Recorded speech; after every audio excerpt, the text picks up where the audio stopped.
നിങ്ങൾ കുറേ കാലമായിട്ട് ജോലി ചെയ്തുകൊണ്ടിരിക്കുകയാണ്. അങ്ങനെ ജോലി ചെയ്ത് നിങ്ങൾ സമ്പാദിച്ച് നിങ്ങളുടെ കയ്യിൽ ഒരു 50,00,000 രൂപ ഉണ്ടെന്ന് കരുതുക. പക്ഷേ നിങ്ങൾ സ്വന്തമായിട്ടുള്ള വീട്ടിലല്ല താമസിക്കുന്നത്. നിങ്ങൾ സ്വന്തമായിട്ടുള്ളൊരു വീടിൻ്റെ അന്വേഷണത്തിലാണ്. അങ്ങനെ അന്വേഷിച്ച് കണ്ടെത്തിയ ഒരു വീടിനും 50,00,000 രൂപയാണ് വില എന്നും നിങ്ങൾ കരുതുക. അപ്പോൾ നിങ്ങളുടെ കയ്യിൽ 2 വഴികളുണ്ട്. ഒന്നുകിൽ നിങ്ങൾക്ക് ഈ 50,00,000 ഉപയോഗിച്ച് നിങ്ങൾക്ക് ആ വീട് വാങ്ങാം. അതല്ല എന്നുണ്ടെങ്കിൽ നിങ്ങൾക്ക് ലോൺ എടുത്തുകൊണ്ട് ആ വീട് വാങ്ങാം. നിങ്ങൾ ഏത് തരത്തിലാണ് നിങ്ങൾ പോകുക എന്നുള്ളതൊന്ന് കമൻറ്റ് ചെയ്യാമോ? ഏറ്റവും മികച്ച രീതി ഏതാണെന്ന് മനസ്സിലാക്കുന്നതിനായിട്ട് ഈ വീഡിയോ നിങ്ങൾക്ക് അവസാനം വരെ കാണാം.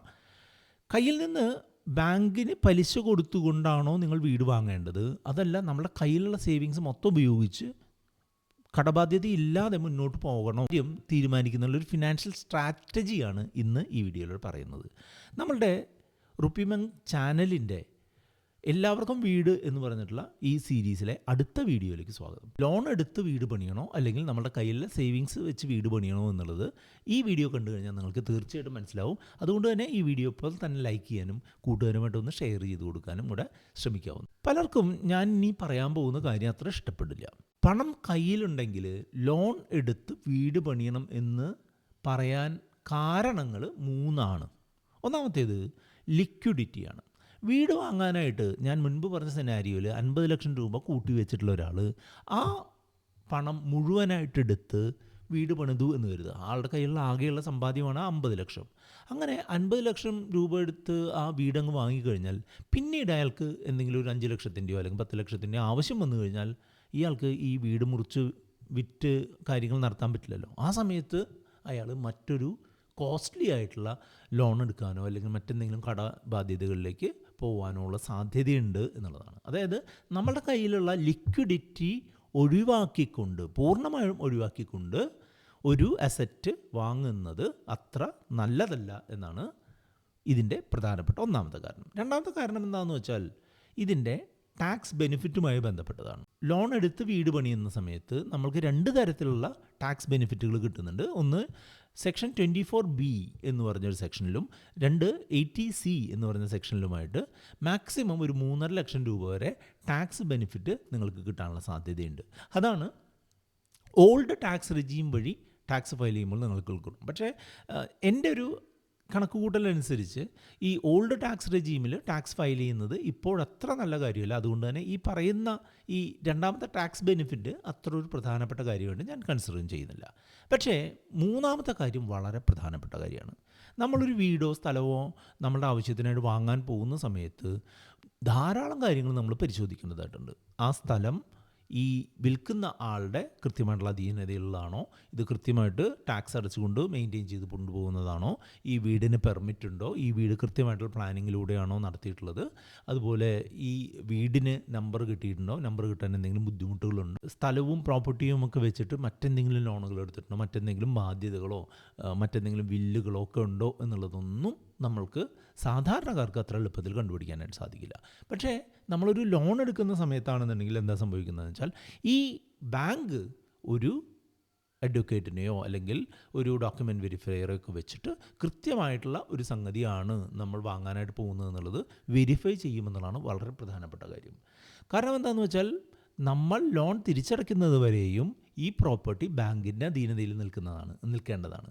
അതുകൊണ്ട് തന്നെ ലോൺ എടുത്തു എന്നുണ്ടെങ്കിലും ആ സംഗതിയിൽ എന്തെങ്കിലും ഒരു പ്രശ്നം വന്നു കഴിഞ്ഞാൽ ബാങ്കിനായിരിക്കും കൂടുതൽ നഷ്ടങ്ങൾ ഉണ്ടാകാനുള്ള സാധ്യത എന്നുള്ളതുകൊണ്ട് തന്നെ ബാങ്ക് എല്ലാ കാര്യങ്ങളും കൃത്യമായിട്ട് ചെക്ക് ചെയ്തതിന് ശേഷം മാത്രമേ നമ്മൾക്ക് ആ പ്രോപ്പർട്ടിക്ക് വേണ്ടിയിട്ട് ലോൺ അപ്രൂവ് ചെയ്യാറുള്ളൂ. നമ്മൾ മേടിക്കാൻ പോകുന്ന പ്രോപ്പർട്ടി കൃത്യമാണ് അല്ലെങ്കിൽ നമ്മൾക്ക് യാതൊരുവിധ പ്രശ്നങ്ങളും ഭാവിയിൽ ഉണ്ടാക്കാൻ സാധ്യതയില്ല എന്നുള്ള ഉറപ്പുവരുത്തുന്നതിനായിട്ട് പലരും ലോൺ എടുക്കുന്നതായിട്ട് കണ്ടിട്ടുണ്ട്. ഈ വീഡിയോ ഇതുവരെയും നിങ്ങൾക്ക് ഇഷ്ടപ്പെട്ടു എന്നുണ്ടെങ്കിൽ നിങ്ങൾ ഈ വീഡിയോ ഒന്ന് ലൈക്ക് ചെയ്തുകൊണ്ട് മുന്നോട്ട് പോകാം. ഇതേപോലെ പേഴ്സണൽ ഫിനാൻസുമായി ബന്ധപ്പെട്ട കാര്യങ്ങൾ വളരെ സിമ്പിളായിട്ട് പറഞ്ഞു തരുന്ന ചാനലാണ് റുപ്പിമംഗ്. താല്പര്യമുണ്ടെന്നുണ്ടെങ്കിൽ നിങ്ങൾ ഇത് സബ്സ്ക്രൈബ് ചെയ്യുന്ന കാര്യം പരിഗണിക്കാവുന്നതാണ്. അപ്പോൾ ലോൺ എടുത്ത് വാങ്ങുന്നതിൻ്റെ ഗുണങ്ങൾ നിങ്ങൾക്ക് ഏകദേശം മനസ്സിലായി. ഇനി മറ്റൊരു പ്രധാനപ്പെട്ട കാര്യം ആർബിട്രാജ് എന്നാണ്. സംഗതി വളരെ സിമ്പിളാണ്. ആർബിട്രാജ് എന്ന് പറഞ്ഞിട്ടുണ്ടെങ്കിൽ നിങ്ങൾ ഹോം ലോണിന് ചിലപ്പോൾ ഒരു 8% 9% പലിശ കൊടുക്കുന്നതെന്ന് കരുതുക. നിങ്ങൾക്ക് ടാക്സ് ഇളവ് കിട്ടുന്ന ഒരാളാണെന്നുണ്ടെങ്കിൽ അതിൻ്റെ ടാക്സ് ഇളവ് എല്ലാം കഴിച്ച് നിങ്ങൾക്ക് എഫക്റ്റീവ്ലി നിങ്ങൾ കൊടുക്കേണ്ടി വരും 6 മുതൽ 7% വരെയൊക്കെയാണ്. അപ്പോൾ നിങ്ങളുടെ കയ്യിലുള്ള പൈസ 50,00,000 ഈ വീട് വാങ്ങുന്നതിന് എടുക്കുന്നതിന് പകരമായിട്ട് പകുതി പൈസ നിങ്ങളുടെ സ്ഥലം വാങ്ങുന്നതിനായിട്ടും പകുതി പൈസ കുറച്ചുകൂടെ ഗ്രോത്ത് കിട്ടുന്ന തരത്തിലുള്ള ഒരു ഇൻവെസ്റ്റ്മെൻറ്റ്, ഇപ്പോൾ ഹൈബ്രിഡ് മ്യൂച്വൽ ഫണ്ടുകളോ ഇക്വിറ്റി ബേസ്ഡ് ആയിട്ടുള്ള മ്യൂച്വൽ ഫണ്ടുകളോ ഒക്കെ ഒരു ലോങ് ടൈമിലേക്ക് നിക്ഷേപിച്ച് കഴിഞ്ഞാൽ ഇതുവരെയുള്ള ഒരു ട്രാക്ക് റെക്കോർഡ് അനുസരിച്ച് ഒരു 12% റിട്ടേൺ കിട്ടാനുള്ള സാധ്യതയുണ്ട്. അപ്പോൾ നിങ്ങൾ ബാങ്കിന് കൊടുക്കുന്നത് 7-8% പലിശയും നിങ്ങൾക്ക് കിട്ടുന്നത് 12-13% പലിശയാണെന്നുണ്ടെങ്കിൽ നിങ്ങൾക്ക് ഒരു 5% ലാഭം ഔട്ട് റേറ്റ് ആയിട്ട് കിട്ടുകയാണ്. അത് ഈ ഒരു രീതിയിലാണ്, ഈ ഒരു ആർബിട്രാജ് രീതി ഉപയോഗിച്ചാണ് പണക്കാർ കൂടുതൽ പണക്കാരാവുന്നത് എന്നുള്ളത് നിങ്ങൾ മനസ്സിലാക്കുക. അപ്പോൾ അതിനുള്ള ഇൻവെസ്റ്റ് ചെയ്യാൻ താല്പര്യമുള്ള ആളുകൾ തീർച്ചയായിട്ടും കൺസിഡർ ചെയ്യേണ്ട ഒരു ഓപ്ഷനാണിത്. അപ്പോൾ നിങ്ങൾക്ക് ഇൻവെസ്റ്റ്മെൻറ്റിനായിട്ടുള്ള ഗൈഡ് ലൈൻസ് എന്തെങ്കിലും വേണമെന്നുണ്ടെങ്കിൽ നമ്മുടെ വാട്സപ്പ് നമ്പറായിട്ടുള്ള 8848030018 നിങ്ങൾക്ക് കോൺടാക്ട് ചെയ്യാം. അപ്പോൾ ലോൺ എടുത്തും ലോൺ എടുക്കാതെയും വീട് പണിയാമെങ്കിലും എൻ്റെ നോട്ടത്തിൽ ഏറ്റവും നല്ലത് ഞാൻ താഴെ പറയുന്ന സ്റ്റെപ്പുകൾ ഫോളോ ചെയ്യുക എന്നുള്ളതാണ്. നിങ്ങൾ ലോൺ എടുത്തുകൊണ്ട് വീട് വാങ്ങാൻ ഉദ്ദേശിക്കുന്ന ഒരാളാണെന്നുണ്ടെങ്കിൽ നിങ്ങൾ ഒരു 30-40% വരെ നിങ്ങൾ ആ സ്ഥലത്തിൻ്റെയോ വീടിൻ്റെയോ വില നമ്മളുടെ കയ്യിലുണ്ടാവണം എന്നുള്ളതാണ്. ഇപ്പോൾ ഒരു ഉദാഹരണമായിട്ട് പറയുകയാണെങ്കിൽ 50 ലക്ഷത്തിന് വീടാണ്, 15 ലക്ഷമോ 20 ലക്ഷമോ നമ്മളുടെ കയ്യിൽ ഉണ്ടാവുക, ബാക്കി 30 ലക്ഷം നിങ്ങൾക്ക് ലോൺ എടുക്കുക.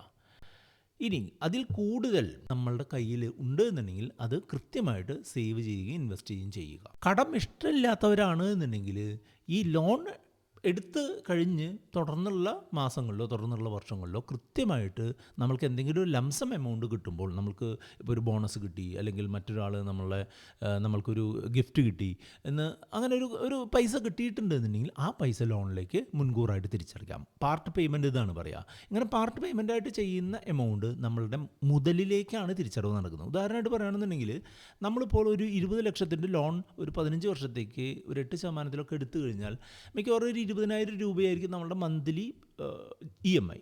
അപ്പോൾ ആദ്യത്തെ വർഷങ്ങളിൽ ഈ മന്ത്ലി EMIയിൽ ഒരു 18,000 രൂപയും പലിശയിലേക്കും 2,000 രൂപയിൽ താഴെയൊക്കെയാണ് മുതലിലേക്കും പോകും. അങ്ങനെ ഒരു വർഷം നിങ്ങൾ അടച്ചു കഴിഞ്ഞാലും ഒരു 10-25,000 രൂപ മാത്രമേ നിങ്ങളുടെ മുതലിൽ നിന്ന് കുറയുള്ളൂ. അതായത് ഒരു ലോൺ എടുത്തത് 20 ലക്ഷമാണ് എന്നുണ്ടെങ്കിലും ഒരു വർഷം നമ്മൾ 20,000 രൂപ വെച്ച് 2,40,000 രൂപ അടച്ചാലും നമ്മൾ ഒരു വർഷത്തിന് ശേഷം ചെന്ന് ബാങ്കിൽ ചെക്ക് ചെയ്യും 19,75,000 19 ലക്ഷമൊക്കെ ആയിട്ടായിരിക്കും കാണിക്കുക. അത് എന്തുകൊണ്ടാണെന്ന് വെച്ചാൽ ലോണുകൾ വർക്ക് ചെയ്യുന്നത് അങ്ങനെയാണ്. ആദ്യ സമയങ്ങളിൽ പലിശയുടെ അളവ് കൂടുതലും മുതലിൻ്റെ അളവ് കുറവുമായിട്ടാണ് ലോണിലേക്ക് അടവ് വരിക. പോകെ പോകെ നമ്മളുടെ ലോണിലേക്കുള്ള തിരിച്ചടവ് പലിശ കൂടുതലും ഇൻട്രസ്റ്റ് കുറവ് എന്നുള്ള രീതിയിൽ വന്ന് അവസാനത്തെ മാസമാകുമ്പോൾ ഇത് 0 ആവുകയാണ് ചെയ്യുക. അതേസമയം നമ്മൾ മുൻകൂറായിട്ട് ഒരു പാർട്ട് പേയ്മെൻറ്റ് നടത്തുകയാണെന്നുണ്ടെങ്കിൽ എന്താ സംഭവിക്കുക എന്ന് വെച്ചാൽ, നമ്മൾ ഇപ്പോൾ ഒരു വർഷം നമ്മൾ അടച്ചു കഴിഞ്ഞു, 19.25 ലക്ഷം രൂപയാണ് നമ്മുടെ ബാലൻസ് എന്നുണ്ടെങ്കിൽ നമ്മൾ അന്ന് 1 ലക്ഷം രൂപ നേരിട്ട് അടച്ചു കഴിഞ്ഞാൽ അത് 19.25 ലക്ഷത്തിൽ നിന്ന് 18.25 ലക്ഷമായിട്ട് ഓട്ടോമാറ്റിക്കലി കുറയും എന്നുള്ളതാണ്. കടം ഇഷ്ടമില്ലാത്ത ആളുകളാണെന്നുണ്ടെങ്കിൽ ബാധ്യത കുറയ്ക്കുന്നതിനായിട്ട് അടയ്ക്കുന്ന തുക മൊത്തമായിട്ട് മുതലിലേക്ക് പോകുന്ന രീതിയിൽ പാർട്ട് പേയ്മെൻറ്റ് നടത്താവുന്നതാണ് എന്നുള്ളതാണ്. ഇതൊക്കെ കേൾക്കുമ്പോൾ നല്ലതാണെന്ന് നിങ്ങൾക്ക് തോന്നും. പക്ഷേ ഓരോരുത്തരുടെയും സാമ്പത്തിക സാഹചര്യവും ആവശ്യങ്ങളും വ്യത്യസ്തമാണ്. നിങ്ങൾക്ക് ഏത് ലോണാണ് നല്ലത്, നിങ്ങൾ എവിടെ നിക്ഷേപിക്കും, പൈസയുണ്ട് എന്നുണ്ടെങ്കിലും നിങ്ങൾ ലോൺ എടുക്കണോ വേണ്ടയോ എന്നുള്ള കാര്യങ്ങളിൽ എന്തെങ്കിലും കൺഫ്യൂഷനുകൾ ഉണ്ട് എന്നുണ്ടെങ്കിൽ നമ്മളുടെ ആസ്ക് റുപ്പി മങ്ക് സർവീസിൻ്റെ വാട്സപ്പ് നമ്പറായിട്ടുള്ള 8848030018 നിങ്ങൾക്ക് കോൺടാക്ട് ചെയ്യാം. ഇതുമായിട്ട് ബന്ധപ്പെട്ടിട്ടുള്ള 2 വീഡിയോകളാണ് ഇവിടെ കാണുന്നത്. അത് കണ്ടുകൊണ്ട് നിങ്ങൾക്ക് മുന്നോട്ട് പോകാം. അപ്പം നിങ്ങൾക്ക് പേഴ്സണലൈസ്ഡ് ആയിട്ടുള്ള ഒരു ഫിനാൻഷ്യൽ പ്ലാനിങ്ങിലൂടെ നിങ്ങളുടെ റിട്ടയർമെൻറ്റും കുട്ടികളുടെ വിദ്യാഭ്യാസവും ഒക്കെ പ്ലാൻ ചെയ്യാൻ താല്പര്യമുണ്ട് എന്നുണ്ടെങ്കിൽ നമ്മുടെ വാട്സപ്പ് നമ്പറിലേക്ക് ഒരു മെസ്സേജ് അയക്കാവുന്നതാണ്. നമ്പർ 8848030018 ആണ്.